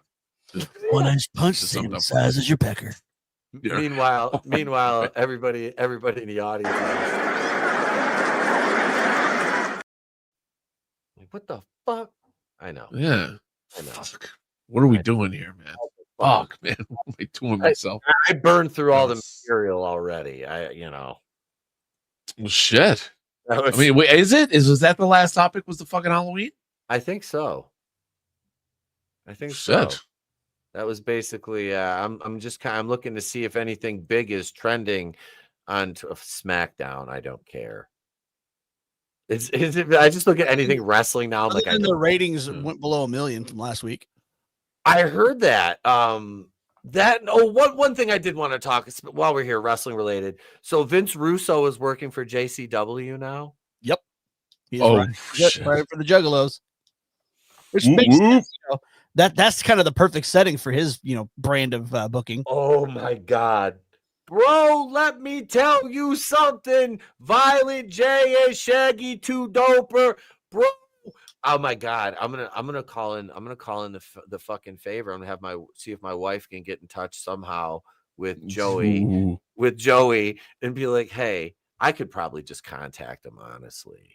Like I should just hit Rude Boy up and be like, hey Rudy. You know Rudy? Hey Rudy. Yeah. Get out of here, man. I worked shows with Rudy for like 3 or 4 years down in Saginaw, between Saginaw and Detroit. Yeah. Damn, man. Yeah, fucking Rudy and his son DJ Carlito, man. Holy shit, man. That's fucking crazy. Yeah, I got pictures of like me and them from like 2014, 2013 down in like Saginaw when they were running Apex after UWA shut down. Yeah. Oh, shit. Yep. But I think JCW, I don't know. I remember JCW being fun back in the day. They were fun to watch. So I don't know. Is it bad now or was it always bad and I just didn't know it? What's the deal? I wanted to work for JCW. That shit was just fucking too crazy for me. What up, my sketchbook 340? Orale, good to see you, man. I was thinking, speaking of the Juggalos. The joy of whole room freshness. Glade plug-in scented oil fans. All around you don't even know it. It's the only freshener to use a continuous built-in fan. It's just there in the air. Unlike some fresheners that seem strong just around the outlet, the Glade fan continuously circulates fragrance throughout your whole room. This shit'll blow your motherfucking mind. Magic everywhere in this bitch. Plug-in scented oil fan from Glade. The pure motherfucking magic of fragrance. Okay. Oh, that's fucking glorious. I was fucking Juggalo back in the day, but I was a fan of them when they were in WCW. You try to just slide that in. You try to just slide that in, Pete. I was a Juggalo. Like I said, man, I found the original one, but I've showed you the pictures of me and my boy DJ at that party with like the riddle box. Yep, that was back in like fucking 2000. But yeah. That was a Juggalo too. I dug their shit when they were in WCW. Then they came into WWF and were with the oddities and their theme song. That shit's still a banger. I play that in my fucking car every now and then. Everyone comes see the greatest show. That was a banger. Yeah, I'm sorry. First off, Mikey Clark was one of the best producers to ever walk the planet, bro. Like his beats, there are some beats that like, even if you don't like the band, whatever, if you don't like ICP, whatever, that's fine. Some of those beats, bro, are like just, they still rock. Great Malenko, a lot of the beat. Well, actually, shit, Carnival of Carnage. There's so many beats. Like every album has a song that just pound in a fucking car and is legit. I think in retrospect, one of the biggest mistakes was letting him go. When they did the 6 Jokers card, all right, so Juggalos, non-Juggalos are in the right, so they had this big set. They're gonna do 6 Jokers cards, right, which are albums, and these are like their 6 key albums with an EP released in between. And it was, they did 5, their first 5 with one producer, and they kept, by the time you get to the 3rd, 4th, 5th Jokers card, the 6th is just getting hyped. Everyone's like super excited for it. What did they change producers? And I like both those albums. I like the Wraith, the Hell's Pit, the Shangri-La. I like them, but it really should have been with Mikey Clark. And I know zero about behind the scenes, so maybe like they got a fight, or Mikey Clark was like, I need more money, or whatever, or something totally unrelated. And they couldn't do it together, but that was a big shame. I know that he ended up coming back and doing his own mix of that. I don't know if you ever heard that. He did his take on the Wraith, and he dropped an album for that, which was okay, but it just wasn't the same by then, you know? Yeah. See, I remember when Jekyll Brothers came out. I was like, that was that one didn't age well. It was better when it came out, but like, you know, like Fuck the World, that shit was fun, you know. But yeah, like I can't, you know, I can't really listen to the album. No, like Riddlebox is probably my favorite. Riddlebox or Great Malenko are, you know, like they're up there. Like Riddlebox had so many bangers on it though. Like Chicken Hunting. No, that was Ringmaster, wasn't that? No, Chicken Hunting with. Well, actually, yeah, Chicken. We're both right. Ringmaster. We're both right, I think, because there was the remix version is on Riddlebox. Yep, they did the remix. It was like the metal version of it was on there. Like that one. Yeah, there's the music video. There was a remix. Yeah. Yeah. But dude, on fucking was it Riddlebox? That's Call Me the Dead Body Man. Yeah, Yeah, that's a great album, man. I mean, like all the Joker's cards are pretty good, you know, and it's just got some great juggalos. Yes. Oh man, I like to spray my Faygo all over those fun bags.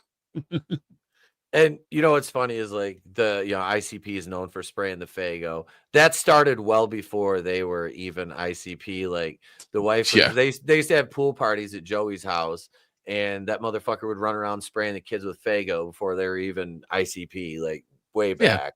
And it's fun. I love Grape Faygo. Grape Faygo is the shit, man. I will that red grape and red pop are the shit. The orange is good, man. Faygo's just all the original flavors. I don't get into like the root beer is good, but like Faygo Cola is all right. But Moon Mist. Yeah, Moon Mist, all right. But I prefer it's like the hierarchy is like grape, red, and then orange.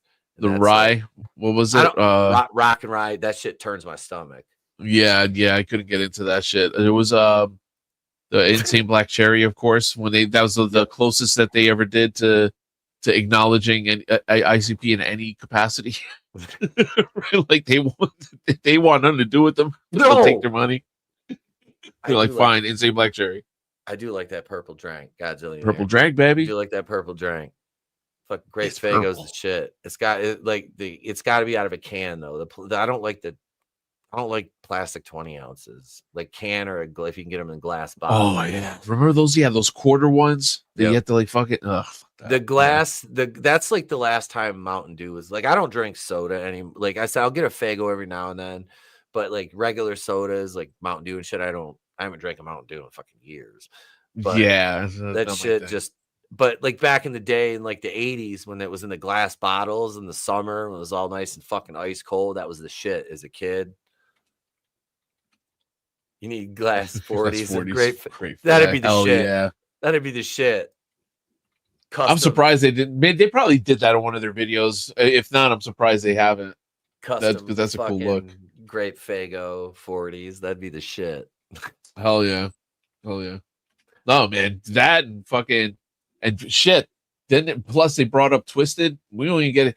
Did you realize that there was like this big falling out with them, right? I heard that. Bro, there was a falling out between them, like a bad one. And again, anyone who was into the lore, you know, unless you didn't think of a better word, they were close. All they did was talk about Juggalo family and psychopathic records. That's all these. That's every other sentence. That's what these motherfuckers would say.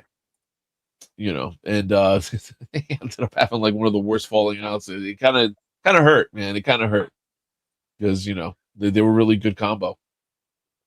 Yeah, I met Twisted with Draven at Horror Hound a couple years ago. Get out! I've met them a couple times. What was the fallout over? I'll be right back. I think they were just trying to establish their own thing, and they did some shady shit behind the scenes, behind Violent J's back. And again, this is secondhand information. And if I'm speaking out of turn, I'm really sorry. Not if I'm incorrect, but I'll tell you, but I'm pretty sure it was something along those lines. And probably Violent J either took it wrong or he found out some shit. But then he found out that I think they were stealing members that they were trying to sign, and it just got into this muddled behind the scenes shit that I typically kind of could care less about. I always just listen to the albums. I kind of hate the behind the scenes shit. I asked Grok, and Grok says Twisted left ICP's Psychopathic records in 2012. Okay. Citing frustrations over inadequate promotion, limited creative control, and feeling there it is. Overshadowed by ICP. Oh, interesting. Yeah, now it's they're both kind of they're both they both lost the popularity. I thought Twisted was very well, yeah, I guess I see what it is because a lot of mainstream work, right? Twisted and all this shit. If there was no ICP in the picture, more than likely they would have been working with other Detroit artists like Eminem and shit. But obviously the big beef was going on with that, so there was a big kibosh there. So yeah, maybe. I mean, little shit like that, and also breaking out into the mainstream was not going to happen. That shit was not going to happen. The closest they got to it was Malenko. After Great Malenko, that was it. Unfortunately, yeah. Were you a fan or? I was more of a Cottonmouth King fan. Oh, that's right. We had this West talk, Coast and shit, but I was gonna say at least ICP and Twisted are still together. The fucking Kings fell out hard, dude. Hard. Oh man, yeah, the Kings fell out hard. You told me about that, and that's one of them ran away with the money. Damn, that's it. Yeah, that's Daddy X, dude. Yeah. Fuck.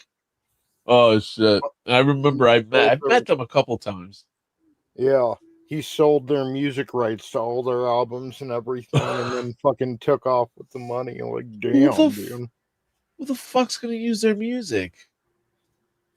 Dang. I guess if they put it on Tony Hawk or some shit or whatever, you know what I mean, or some Tony Hawk game, skating game, and that's it. They don't get to see a dime. That Suburban sucks. Life was in Scream 2. So there's royalties from that, and wow,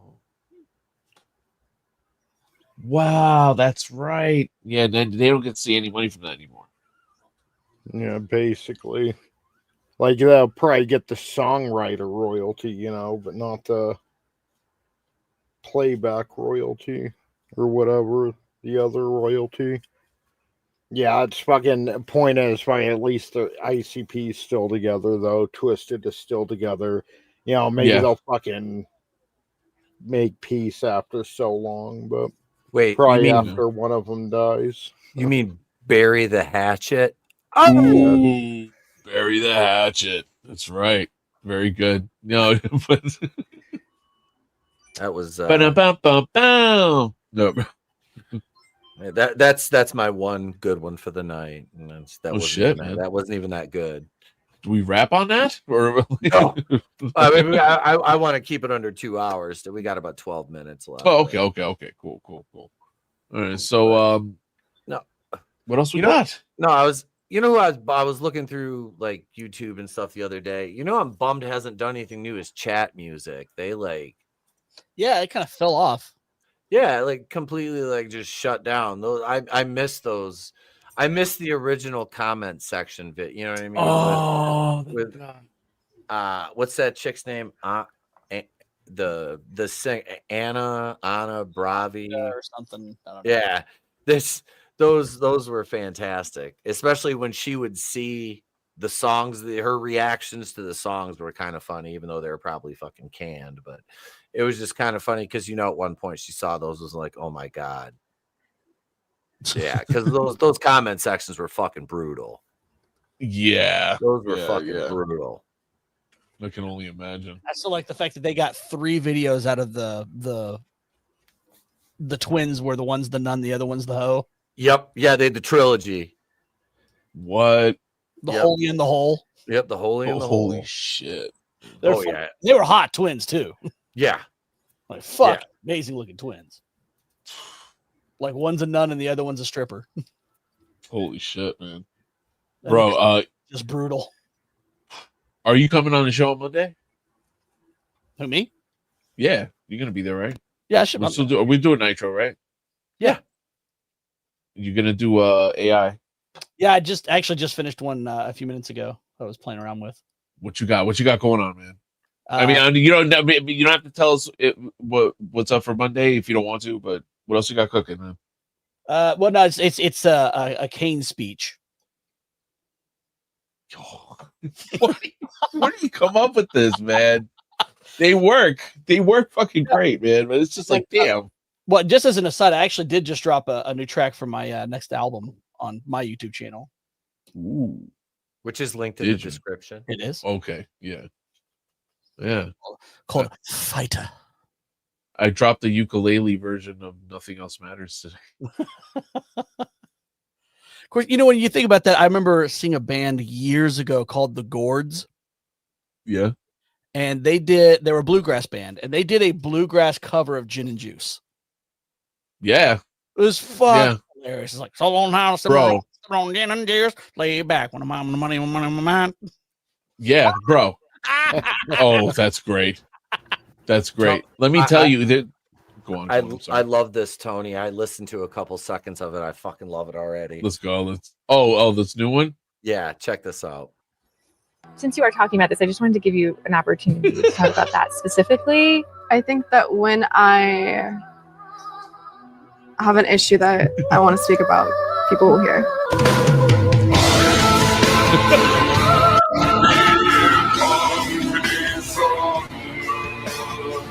Since you are talking about this, I just wanted to give you an opportunity. I gotta play it again. Specifically, I think that when I have an issue that I want to speak about, people will hear.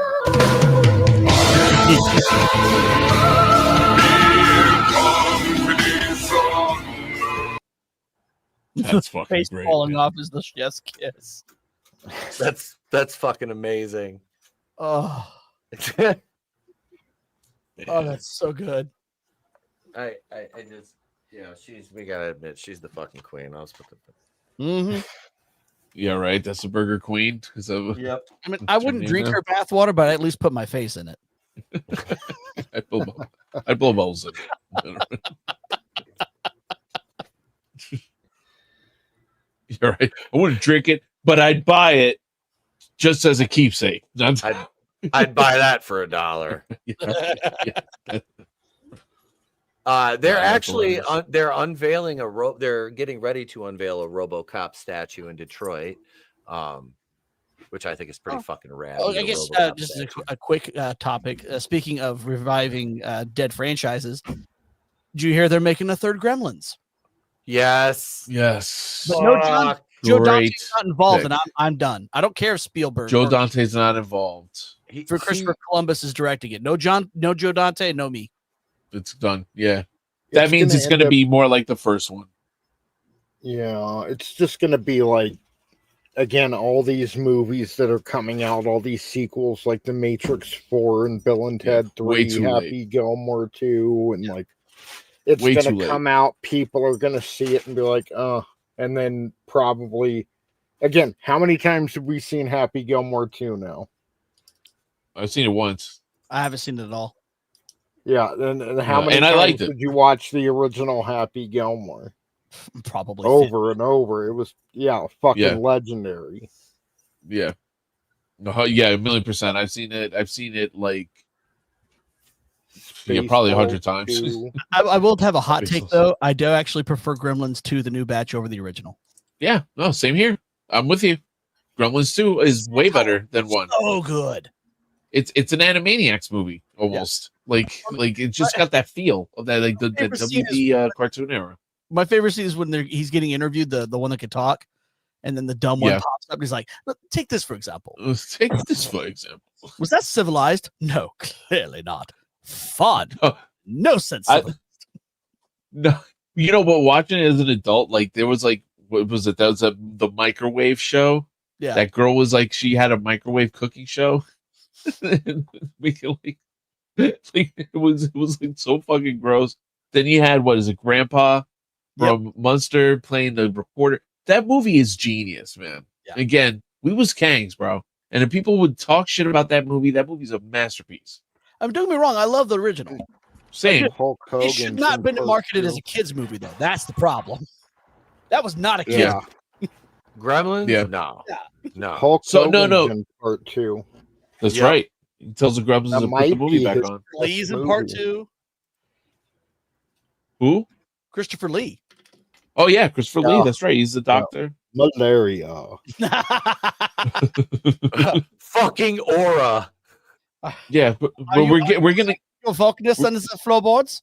That's right, man. Oh my god, we're gonna get the Force Awakens basically for Gremlins. Yeah, they're gonna go through the same beats. They're gonna give us a cameo, and they're all gonna be painful. Man, just leave it alone. Re-released 1 and 2 or some shit in the theater. And Call you it know a day. they're going to overuse CGI, which will make it look horrible.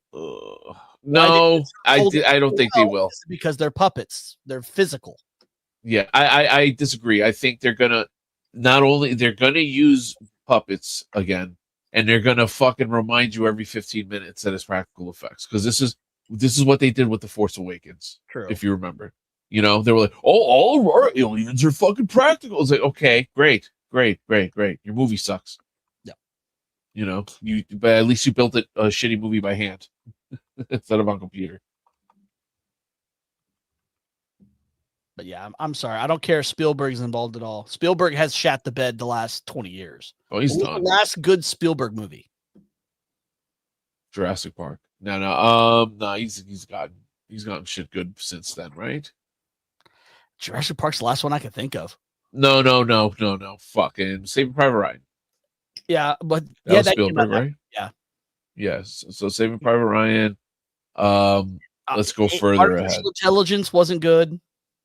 It wasn't bad either, but yeah, no. It was mid. Nostalgia bait. That's What all was Ready Player One? Yeah. That was all just nostalgia bait. Yeah, that did not age well at all. Like I've rewatched that actually this year. Yeah. The Sydney Sweeney refusing to disavow this isn't just tone deaf. It's dangerous. White supremacy isn't a joke. Oh, yes. Don't worry, I responded. This post is Jewish propaganda. I don't care. White supremacy isn't a joke, Jim. Millions of people are affected every year. That's the note we'll fucking end on right there. Thank you everybody for joining us this evening for the Wrestling with Horror cast. We appreciate you guys. Thanks Tony, CJ, and Felix for hanging out, and thank all of our channel members. And I would be remiss if I didn't say, go over to patreon.com/wrestling with horror. For $2 a month, you can become a brain buster. There is a new upload over there, and it's the Halloween 1978 commentary. And tomorrow morning, before I go wrestle, I will upload How High. We'll have the How High commentary. And then as a bonus one next week, you'll get They Live. And there you go, folks. Thank you very much, everybody, for joining us this evening. We appreciate you guys, gals, and everybody else out there watching. If we don't see you, have a great day. Plus, we'll catch you on the next one. Remember, it's always better to burn out than fade away. Deuces.